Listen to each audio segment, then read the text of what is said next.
Présentement à Vallée-Jonction, à la région de la Beauce. On est venu visiter Éric Bory, taxidermie chez Éric. On va vous montrer où il travaille, son atelier, où il expose aussi. Je suis venu avec moi. Bonjour. Salut Éric, ça va bien? Oui, et toi? Yes. Super. Comment vas-tu? Très bien. Génial. Donc, c'est ici que... Ici, voilà. C'est ici que tu travailles? Exactement ça. Ici, tu vois, c'est une partie, c'est mon showroom, là, si tu veux. On est venu te faire une petite visite, on fait le tour du propriétaire ensemble. Il n'y a pas de problème. Bon? Je vais vous montrer tout ça. Parfait, tu as plusieurs modèles déjà en exposition. Oui, ça c'est une partie, c'est à mes clients, mais moi, mes pièces personnelles, je n'ai pas eu le temps de les monter, malheureusement, mais j'en ai d'autres ailleurs. Donc là, tu vois, un peu showroom, ça c'est... Au moins, tu accueilles le client, puis à côté, je vais vous montrer ça. C'est à côté que tu travailles, en bas ton atelier aussi. En bas aussi. Tu m'expliquais aussi que tu as un permis spécial, tu peux avoir des pièces que pas tout le monde peut avoir. Exact, j'ai un permis, un centre d'interprétation, puis un permis de musée, comme on pourrait dire, que je suis en train de créer. Ça ici, ça va être là, si tu veux, l'accueil. Puis en haut, là, quand je vais continuer à finir les travaux, bien, toutes mes pièces seront en haut. Parfait. Et surtout sur la sauvagine, sur les animaux du Québec. OK. Que sur le Québec. C'est bon. Montrer ce que c'est un carcajou, montrer ce que c'est un ours polaire, montrer ce que c'est naturalisé. C'est bon. Parce que tout le monde ne voit pas ça.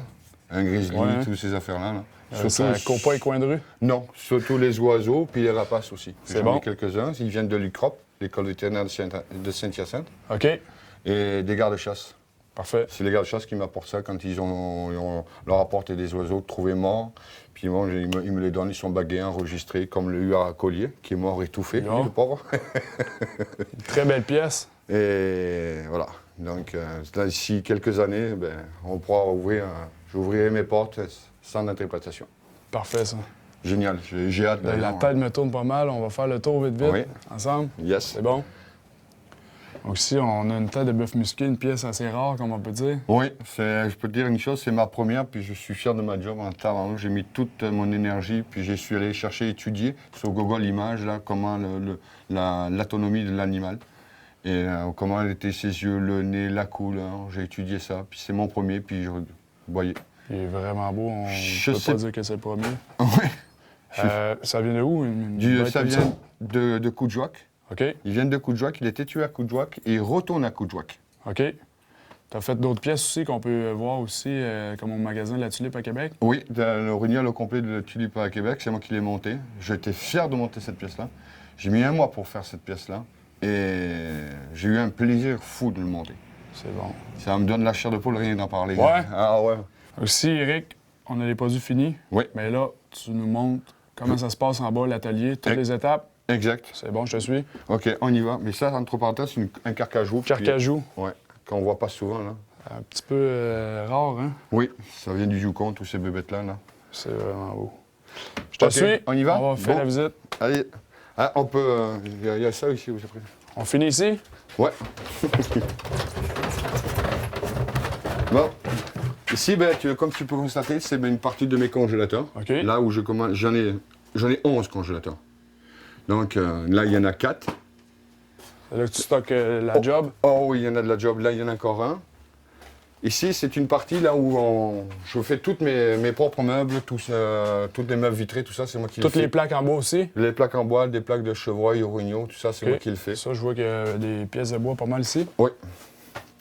Ça, c'est du bois franc, c'est tout en érable, j'ai l'érable, du chêne et du merisier. OK. C'est tout du bois franc. Là, on en a fait quelques-unes. Là. Ils sont prêts à vernir. Résultat. Plusieurs formes, tu tailles ça de la grosseur désirée. Cette année, j'ai sorti 2 modèles, 2 ou 3, je ne me rappelle plus, 2-3 modèles de plus que j'avais. OK. En plus, là, j'ai une dizaine de modèles. Puis mes clients, ils choisissent le modèle qu'ils veulent. C'est bon. Voilà. C'est super. Je préfère le faire sur soi-même, comme ça, on les a de suite. Parce que quand tu les commandes chez des fournisseurs, ben, des fois ça prend un mois et demi, puis ton panache est fait. Hein? Et les clients t'appellent « Éric, mon panache, il manque la plaque! » Ensuite, les étapes, c'est ça. On reçoit, ici, tu as des pots. Oui. C'est sûrement le début ici. Ça, c'est la fin. Ça, c'est des pots dans la fin du processus du tannage sec. OK. Là, je suis rendu au 3e tannage, c'est-à-dire pas tannage, mais barattage. On a fait 2 barattages. Là, on étire les pots. Ça, je suis rendu à la 3e, à la finition du barattage. OK. Là, on met un brin de 6 nœuds. Je mets du thinner dessus. Et après, ça fait tout un poil qui est doux, qui est soyeux, touche. Les mamans, ils aiment beaucoup ça. Quand ils touchent, ah, c'est doux, là. Ça, c'est là-dedans que ça se passe? C'est là-dedans que ça se passe, c'est ma baratteuse. Puis je la vide, j'enlève toutes les peaux, puis je la vide à terre comme ça, puis après on met ça dans les bacs. Au lieu de rentrer la pelle à un moment donné, j'ai mal au dos, on évite ça. C'est bon. Donc c'est comme ça. Là puis, comme tu peux constater, là, je suis en train d'en finir. Là. Donc je les étire, puis là je vais rentrer au 3e. Là j'ai pas fini de les étirer. Comme tu peux regarder, là c'est un beau renard. Hein. Tu vois, ça s'étire comme... C'est dur encore. Tu vois. Puis après, ça reste souple. C'est bon. Ouais. Bon, là, je vais te montrer le tannage. C'est bon, ici, on est rendu section dégraissage, tannage. Exactement ça. Là, j'ai des bains. J'ai fait mon tannage, mon pré-tannage, mon tannage. Et souvent, quand j'ai plus de place, ben, je prends des barils de 45 gallons. Mais l'automne prochain, là, cet automne, je vais avoir de la machinerie vraiment beaucoup plus sophistiquée. OK. Que je vais me faire sur mesure. Et je vais sortir une qualité de tannage qui va être vraiment top A1. Il faut que ça brasse et puis ça va être une sorte de laveuse, si tu veux, mais qui va tourner. OK. Puis je mettrai moins de produits parce que tu n'as pas besoin de moins de produits, étant donné que ça tourne, ça brasse. Et on va sortir un tannage excellent. C'est bon, comme ici, tu as une machine pour... Ça, c'est tout pour amincir mon cuir. Quand j'amincis mon cuir, ben, on travaille comme ça.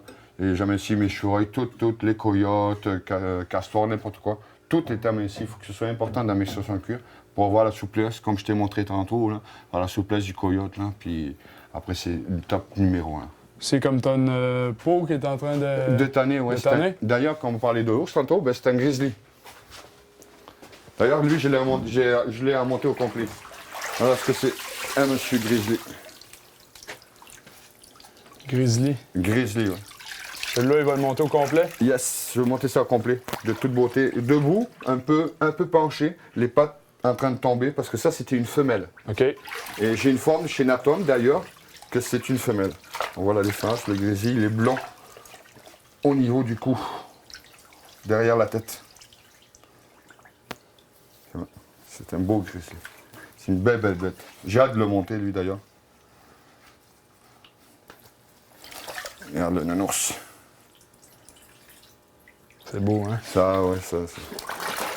Ça vient du Yukon, d'ailleurs, qui était tué au Yukon. On le remet dans le tannage.